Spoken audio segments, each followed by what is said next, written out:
আচ্ছা, আমরা type 1-এ mix সার্কিটের পয়েন্ট মেথডগুলো শেষ করছি। Type 2 point method, 3 point method এবং 4 পয়েন্ট মেথড শেষ করছি। তো আমরা এবার টাইপ 2-তে দেখব। আমি তোমাদের আগেই বলছি যে কিন্তু আমি তোমাদের ম্যাথগুলো টাইপ আকারে শেষ করে দেবো এবং টাইপের মধ্যে বেশি ম্যাথ থাকবে না। হয়তো যে দুইটা ম্যাথ আমি করাবো ওই দুইটা ম্যাথের মধ্যে তোমরা দেখলে অন্য 80% ম্যাথ বা 90% ম্যাথ কমপ্লিট হয়ে যাবে। তো তোমরা চেষ্টা করবে যে টাইপ আকারে সূত্র, বেসিক এবং ম্যাথগুলো একটু নোট করে রাখতে। তো আমরা আজকে টাইপ 2-তে দেখবো হচ্ছে ভোল্টমিটার অ্যান্ড অ্যামিটার। ভোল্টমিটার এবং অ্যামিটারের এই ম্যাথটা দুইটাই ম্যাথই ডুয়েটের, এবং আমি চেষ্টা করবো যে ডুয়েট অ্যাডমিশনে যে ম্যাথগুলো আসছে সেইগুলো একটু ফোকাস করার জন্য, যাতে তোমাদের বুঝতে একটু সুবিধা হয় যে ডুয়েটে কোন টাইপের কোশ্চেন আসে। খুবই ইজি এবং একটু ট্রিকি কোশ্চেনগুলো ডুয়েটে আসে বারবারই। তো ডুয়েটে এই ম্যাথটা আসছিল, এক্সাম্পল 1 আকারে আমি লিখে রাখছি যে এইটা ছিল। এখন তোমাদের আগের আমি বলছি যে বেসিকটা তোমাদের স্ট্রং থাকতে হবে। বেসিক যদি স্ট্রং থাকে তুমি ম্যাথ কীভাবে সলভ করবা সেটা তুমি ম্যাথ দেখলেই বুঝতে পারবা। তো আবার দেখো এখানে কি আছে, উপরে একটা লাইন আছে 5 ওহম 3 ওহম, 5 ওহম 3 ওহম, উপরে একটা প্যারালালে আছে কি অ্যামিটার, একটা আছে ভোল্টমিটার সিরিজে লাগানো, তারপর আছে 6 ওহম 2 ওহম, আর নিচে আছে কি 10 ভোল্ট 2 ওহম। এখন কথা হচ্ছে যে অ্যামিটারের ক্যারেক্টারিস্টিক্স কি, অ্যামিটারের অভ্যন্তরীণ রেজিস্ট্যান্স কি, 0। তোমাদের একটু আগের ক্লাসগুলো এই জন্য বলছি যে বেসিকটা তোমাদের স্ট্রং থাকতে হবে। অ্যামিটার অভ্যন্তরীণ রেজিস্ট্যান্স 0, যদি অ্যামিটার অভ্যন্তরীণ রেজিস্ট্যান্স 0 হয় তাহলে দেখো তো আমাদের কি হইতো, যে এখানে একটা শর্ট লাইন হয়ে যেত, শর্টের প্যারালাল 3 কি হয়ে যেত বাদ, এই জন্য আমি এখানে লিখছি কি শর্ট লাইন। এখন দেখো ভোল্টমিটার অভ্যন্তরীণ রেজিস্ট্যান্স কত, ভোল্টমিটার অভ্যন্তরীণ রেজিস্ট্যান্স কিন্তু অ্যামিটার অভ্যন্তরীণ রেজিস্ট্যান্স কিন্তু কত 0 মানে শর্ট লাইন, আর ভোল্টমিটার অভ্যন্তরীণ রেজিস্ট্যান্স কত ইনফিনিটি, তাহলে ইনফিনিটি মানে ওপেন, শর্ট লাইনের প্যারালালে 3 কি হয়ে গেছে বাদ, সেই জন্য 3 বাদ হয়ে গেছে। আর ভোল্টমিটার অভ্যন্তরীণ রেজিস্ট্যান্স কত ইনফিনিটি, ইনফিনিটি মানে কত ওপেন, সেই জন্য এখানে কি হয়ে গেছে ওপেন। এখন এইখানে আমার একটা ভোল্টমিটার, যার আমার কি করতে হবে রিডিংটা বের করতে হবে, ভোল্টমিটার ওয়াট। এখন আমি দেখি সিম্পল সার্কিট, যেহেতু ওপেন লাইন, এইখানে কিন্তু ওপেন লাইন। এখন তোমাদের আমি যদি একটা বলি যে কারেন্ট সেখানেই যাবে যেখান থেকে সে ফিরে আসতে পারবে। নোট করে রেখো একটু, যে কারেন্ট যেখানে যাবে সেখান থেকে যদি সে ফিরে না আসতে পারে সে কখনো ওখানে যাবে না। তাহলে কারেন্ট সেখানেই যাবে যেখান থেকে সে কী করতে পারে আবার ব্যাক করতে পারে। তো আমি যদি দেখি যে এই সোর্স দিয়ে যদি ইলেকট্রনগুলো ফলো হইয়া বা কারেন্টটা ফলো হইয়া এদিকে দিয়ে আবার ফিরে আসবে, কারণ কি ও যদি এদিকে যায় তাইলে কি ওর এই ওপেন লাইন, তাইলে কি আর ফিরে আসতে পারবে না। এই জন্য কারেন্ট কী করবে ওদিকে আর যাবে না, মানে লুপ কি এখান দিয়ে কমপ্লিট করবে। তাহলে কারেন্ট যদি এদিকে না যায় তাহলে এই জায়গায় কারেন্টের মান কত 0, কারেন্টের মান কত 0। তাহলে আমার অ্যামিটার ছিল এইখানে, অ্যামিটার এইখানে ছিল, তাহলে অ্যামিটারের মান কত পাবো আমরা 0, অ্যান্সার। তাহলে আমি এখানে কারেন্টের মান 0, যদি কারেন্টের মান 0 হয় কোনো শাখায়, ওই শাখায় যতই রেজিস্ট্যান্স থাক না কেন, রেজিস্ট্যান্স সবগুলো কি কোনো ভ্যালুলেস, কারণ রেজিস্ট্যান্স 0-র সাথে গুণ করলে কি হয়ে যায় 0, তাহলে এটাও শেষ। এখন দেখো আমার কি টোটাল ভোল্টেজ আজকে 10, আমি যে টোটাল রেজিস্ট্যান্সে ক্যালকুলেশন করি তাহলে এই শাখাগুলো কিন্তু আমার বাদ থাকে কি শুধু 6, 2 এবং 2, তাহলে একটা সিরিজ সার্কিট যদি কল্পনা করি, এখন কিন্তু এইগুলো সব বাদ, এগুলো কিন্তু ওপেন লাইন, এখানে কোনো ভ্যালু থাকবে না কারণ কারেন্টও 0। তাহলে 6, 2 আর 2 কত হয় 6 আর 4 কত 10, তাহলে টোটাল রেজিস্ট্যান্স কত 10। টোটাল কারেন্ট কীভাবে পাবো, টোটাল কারেন্ট আসবে কত, টোটাল ভোল্টেজ 10 ভাগ কত 10, তাহলে আসে কত 1 অ্যাম্পিয়ার। তাহলে এখন আমরা কি করব, দেখো এই ভোল্টমিটার যেহেতু এইটার পার্ট কি, এইটার পার্ট নাই 0, তাহলে আমরা কি এই ভোল্টমিটার কি সোজাসুজি প্যারালালে না, এই 6 আর 2 মানে 8-এর প্যারালাল না। এখন 8-এর কারেন্ট কত, যেহেতু এটা একটা সিরিজ সার্কিট, এই শাখাগুলো বাদ, তো এই সিরিজ সার্কিটের কারেন্ট কত এই আইটি 1 অ্যাম্পিয়ার।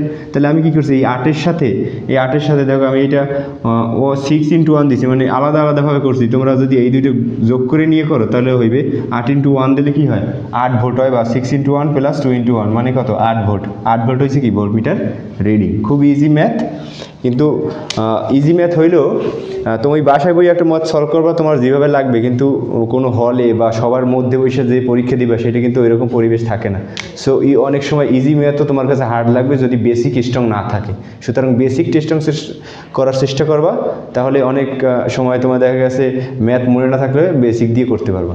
আচ্ছা, পরবর্তী ম্যাথটা দেখি, এটাও খুবই ইম্পর্টেন্ট ম্যাথ কিন্তু খুবই সিম্পল, এবং ডুয়েটের কোশ্চেনগুলো খুবই সিম্পল আসে, শুধু একটু তোমার বেসিক স্ট্রং থাকলে তুমি ধরতে পারবা। তাহলে দেখি এখানে একটা সার্কিট আছে যার এই পাশে আছে 100 এবং এই পাশেও আছে 100, এটা একটা ভোল্টমিটার। ভোল্টমিটার মানে কিন্তু ওপেন, এটা কিন্তু একটা মিটার। মিটার কিন্তু সার্কিটের কোনো ফিক্সড অংশ না, আমি আগেই বলি মিটার কিন্তু একটা ভোল্টমিটার মানে কি, এর দুইটা প্রান্ত থাকে, একটা পজিটিভ একটা নেগেটিভ। এখানে একটা মিটার মতো থাকে যেখানে তুমি দুইটা প্রান্ত ধরলে একটা শাখার একটা ভোল্টেজের রিডিং পাবা। এখন এই মিটারটা তুমি পকেটে নিয়ে ঘুরতে পারো, তোমার যদি কোনো শাখার ভোল্টেজ লাগে তুমি ওইখানে লাগাইলে, কিন্তু এটা কিন্তু কোনো সার্কিটের ফিক্সড অংশ না। আমি আগেই বলতেছি ফিক্সড অংশ না হইলেও আমার সার্কিট দিয়ে বাদ, পরে আমি সার্কিটে লাগাবো পরে। তাইলে আমি আগে আমার নিজের সার্কিট অঙ্কন করি। দেখো এটা বাবল, বাবল মানে কি, কোনো নেগেটিভ চিহ্ন না দেওয়া থাকলে পজিটিভ। এটা বাবল মানে কি, এই যে বাবল, এই বাবলটা মানে হচ্ছে পজিটিভ চিহ্ন, কিছু না দেওয়া থাকলে পজিটিভ, আর যদি এইরকম দেওয়া থাকে তাহলে নেগেটিভ। তাহলে পজিটিভ আছে, আমি কি দিয়ে শুরু করছি, পজিটিভ চিহ্ন দিয়ে। এটা তো সোর্স 100 ভোল্ট, এটা তো সোর্স, তাহলে সোর্স কি আমি পজিটিভ দিছি, পরে দিছি নেগেটিভ। নেগেটিভ দিয়ে আমি গ্রাউন্ডের সাথে কানেক্ট করছি, কিসের সাথে, 0 ভোল্টের সাথে কানেক্ট করে দিছি, 0 ভোল্টের সাথে কানেক্ট করছি। এবং ভোল্টমিটারটা আমি কি এই দুই শাখায় লাগাইছি, এই পাশে লাগাইছি, এই পাশে কানেক্ট করছি। ভোল্টমিটার কিন্তু আমার সার্কিটের ফিক্সড অংশ না। সোর্স যেরকম একটা সার্কিটের ফিক্সড অংশ, ফিক্সড একটা এলিমেন্ট, কিন্তু ভোল্টমিটার কিন্তু ফিক্সড না, ও কিন্তু বাহ্যিক। আচ্ছা তাহলে দেখি এখন আমি কী করবো, টোটাল রেজিস্ট্যান্স মেজার করবো। টোটাল রেজিস্ট্যান্স কি, এই পাশে আছে 100, এটা কিন্তু ওপেন লাইন, আমি আগেই বলতেছি এটা কিন্তু বাহ্যিক। 100 এই পাশে আছে 100, 100 প্যারালাল 100 কত হবে 50, 100 প্যারালাল 100 কত 50, আর নিচে আছে কত 50, তাহলে 100 প্যারালাল 100 করলে 50, আর এই 50 যোগ দিলে কত হয়, total ohm, total resistance 100 ohm. তাহলে আমি টোটাল কারেন্ট বাই করি, টোটাল ভোল্টেজ কত 100 ভোল্ট, 100 ভোল্টের 100 দিয়ে ভাগ দিলে কত হয় 1 এম্পিয়ার, 1 এম্পিয়ার হয়েছে। এখন আমি তোমাদের আগেও বলছি যে যদি লোড সমান থাকে দুইটা শাখায়, তাহলে কারেন্ট টোটাল কারেন্টটা কী হয়, সমান ভাগে ভাগ হয়ে যায়। যদি লোড সমান থাকে টোটাল কারেন্টটা সমান ভাগে ভাগ হয়ে যায়। তাহলে দেখো এই পাশেও আছে আমার 100, আর এই পাশেও আছে কত 100, তাহলে এই টোটাল কারেন্ট যে আমার 1 এম্পিয়ার, এটা কি দুই ভাগে সমান, দুই ভাগে ভাগ হয়ে যাবে না। তাহলে আমি লিখছি I100, এই I100 এবং I60/40, I60/40, 60/40 একই কারেন্ট, 60/40 সমান কি, এই একটা কি দুই ভাগে ভাগ হয়ে যাবে না। তাহলে আমি একের কি করছি 2 দিয়ে ভাগ দিচ্ছি, আসে কত 0.5, তার মানে আমার এই পাশেও 0.5 যাবে, এই পাশে কত 0.5 এম্পিয়ার চলে যাবে। তাহলে এখন আমি কি করব, যেহেতু আমি এই পাশের কারেন্টটা পাইছি 0.5, তাহলে আমি এখন কি করবো, এখানে একটা লুপ নেব, এখানে একটা লুপ নিই, বা এইভাবে আমি ঘুরি একটা লুপ নেব। তাহলে দেখো আমার প্রথম কি মাইনাস ভি, তারপর আসে কি প্লাস মাইনাস কত পরে 60, -60 ইন্টু কারেন্ট কত এই শাখার 0.5, এই শাখার কারেন্ট কত 0.5, প্লাস কত এই প্লাস শাখা, এটা পজিটিভ এটা নেগেটিভ, প্লাস কত 100, প্লাস 100, এখানে ক্যালকুলেশন করলে আসে 70 ভোল্ট।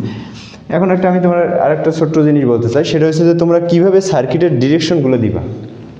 তোমরা এলিমেন্ট যেগুলো আছে, রেজিস্ট্যান্স, ক্যাপাসিট্যান্স, ইন্ডাকট্যান্স বা অন্য যেগুলো এলিমেন্ট আছে, সেগুলোর ডিরেকশন হবে কি কারেন্ট ডিরেকশন অনুযায়ী। কারেন্ট যেখান দিয়ে ঢুকবে সেটা পজিটিভ, কারেন্ট যেখান দিয়ে বেরোবে সেটা নেগেটিভ। তাহলে আমি এখানে দেখো কারেন্ট এদিক দিয়ে ঢুকতেছে, তাহলে আমি আগে দিয়েছি পজিটিভ, পরে দিয়েছি কি নেগেটিভ। তোমরা এই অনুযায়ী দিবে, এই পাশে কারেন্ট ঢুকতেছে এদিকে না, তাহলে এদিকে কি পজিটিভ, এটা কি নেগেটিভ। এখানে কারেন্ট ঢুকতেছে এদিকে, তাহলে এটা পজিটিভ, এটা নেগেটিভ। এইভাবে তোমরা ডিরেকশনগুলো কমপ্লিট করবে। ধন্যবাদ।